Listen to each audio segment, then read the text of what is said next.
Hello students, next question हमारा question number 12 है। In the given fig, ये fig हमारे पास में गिवन है। O is the centre of circle, O centre है। ए बी कोड ऑफ सर्कल है हमारे पास में, यहाँ पॉइंट बी है। ए बी इज द कोड and the tangent P A, जो पी से ए टेंजेंट है, at A make an angle, ये वाला एंगल है 40 डिग्री फॉर्म कर रहा है। तो देन हमें फाइंड करना है angle A O B, A O B, ये एंगल फाइंड आउट करना है। तो स्टूडेंट्स, हमें ये याद है कि पॉइंट ऑफ कांटेक्ट को जब हम सेंटर से ज्वाइन करते हैं तो यहाँ पे हमारे पास में 90 डिग्री एंगल फॉर्म होता है। मतलब ये जो लाइन है इस पे क्या होती है, हमेशा परपेंडिकुलर। मतलब ये कंप्लीट एंगल कितने का होता है, 90 डिग्री का। और ये कितने गिवन है, यहाँ से यहाँ तक का 40 डिग्री हमें गिवन है। तो इसका मतलब ये वाला एंगल कितने डिग्री का बच जाएगा, 90 में से 40 अगर माइनस करते हैं तो इसका मतलब यहाँ पे जो एंगल बचेगा वो कितने डिग्री का रहेगा, 50 डिग्री का। अब देखो, जो हमारे पास में एक ही सर्कल की जो रेडियस है वो क्या होती है, इक्वल होती है। ये और ये क्या है, इक्वल है। ट्रायंगल ए ओ बी एक क्या है, आइसोस्केल ट्रायंगल है। क्यों, क्योंकि ए ओ इक्वल टू क्या है, O B, radius of the same circle. अगर हमारे पास में ये एंगल 50 डिग्री है तो ये एंगल भी कितने डिग्री रहेगा, 50 डिग्री। क्यों रहेगा, क्योंकि हमारे पास में जो द इक्वल साइड्स होती है उनके एंगल भी अपोजिट एंगल क्या होते हैं, इक्वल, ये रूल के द्वारा।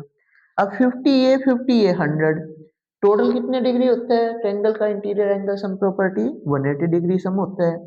तो इसका मतलब 100 में से 180 में से क्या माइनस करेंगे हम, 100, तो आंसर क्या आ जाएगा, 80 डिग्री। तो इसलिए ऑप्शन नंबर बी करेक्ट है।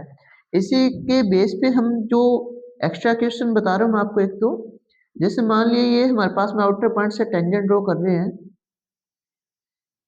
ये हमारे पास में सेंटर लेट कर रहे हैं। सपोज के लिए हमारे पास में ये एंगल 80 डिग्री है, तो पूछ लिया जाए जैसे ये ए, ये बी और यहाँ पे पॉइंट पी ले रहे हैं, एंगल ए ओ बी की वैल्यू बताओ। ए ओ बी क्या आएगा, इन दोनों एंगल का सम 180 डिग्री होता है। ये 80 है तो मतलब ये 100 होएगा, तभी तो 180 डिग्री होएगा। या फिर 180 में से ये 80 माइनस कर देंगे, 180 माइनस में 80, तो इक्वल टू क्या आ गया, 100 डिग्री। ठीक है।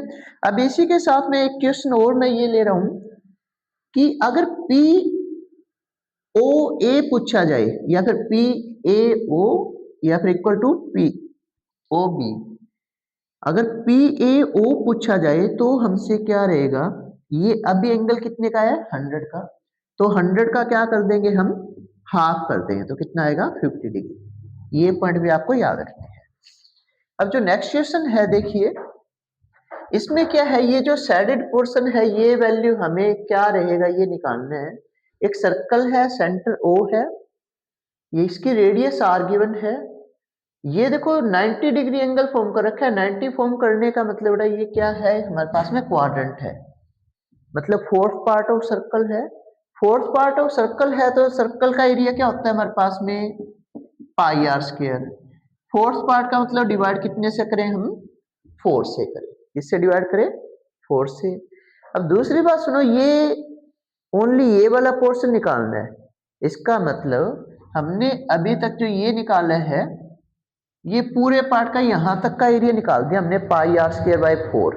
ये क्वाड्रेंट ऑफ सर्कल है। अब हमें क्या किया गया, जैसे ये क्यू से पी ऐसे ज्वाइन करके और इसका एरिया पूछा गया है। अब देख सकते हो ये जो ओ क्यू पी है, ये एक प्रकार से ट्रायंगल है। और कौन सी ट्रायंगल है, क्योंकि यहाँ पे 90 डिग्री एंगल बन रहा है तो राइट एंगल ट्रायंगल है। राइट एंगल ट्रायंगल का फॉर्मूला क्या होता है, एरिया का 1/2 बेस इंटू हाइट। बेस भी रेडियस है और हाइट भी क्या हमारे पास में, रेडियस। तो यहां से क्या आ गया, पाई आर स्क्वायर बाय में 4 minus R into R, R square by में क्या आ गया, 2। देखिए अब इस टाइप से हम क्वेश्चन को क्या करेंगे कि इनमें से कौन सा ऑप्शन हो सकता है। देखो जब हम आर स्क्वायर कॉमन निकाल सकते हैं और एक 4 निकाला गया है, तो क्या मैं इसको 2 से मल्टीप्लाई और 2 से डिवाइड कर दूं, यहाँ पे कोई प्रॉब्लम नहीं है। ऐसा क्यों कर रहा है, क्योंकि 2 2 जा कितना होएगा, 4 हो जाएगा। तो हमने क्या किया, ये आर स्क्वायर और एक 4 को कॉमन निकाल लिया। यहाँ से क्या बच गया हमारे पास में पाई और यहाँ से क्या बच गया माइनस में 2। तो r²/4 इंटू पाई माइनस में 2। ये कौन से ऑप्शन में है देखो, ऑप्शन नंबर फर्स्ट। ये हमारे पास में क्या हो जाता है, आंसर हो जाता है। इसके साथ में मैं ये कुछ पॉइंट राइट कर रहा हूँ, आपको याद रखने हैं। आपको पता है एरिया ऑफ सर्कल है, एरिया ऑफ सर्कल क्या होता है pi r square. Area of semi circle, semi circle में क्या करेंगे हम पाई आर स्क्वायर बाय में, सेमी का मतलब हाफ कर देना, 2 से डिवाइड कर देंगे। Area of quadrant, quadrant of circle, quadrant का मतलब क्या होता है फोर्थ पार्ट, तो पाई आर स्क्वायर बाय में क्या कर देंगे 4। अगर हमें nth पार्ट मतलब एक सर्कल को n इक्वल पार्ट में डिवाइड किया है और हमें इच पार्ट का एरिया बताना मतलब एक पार्ट का एरिया क्या रहेगा, तो इसके केस में क्या रहेगा area of nth part of circle. nth के केस में जैसे हमने सेमी का निकाला 2 से डिवाइड, क्वाड्रेंट का निकाला 4 से डिवाइड, तो इसका मतलब हम n से डिवाइड कर देंगे, ये एक इक्वल पार्ट का एरिया आ जाएगा। इसके साथ में आपको याद रखना है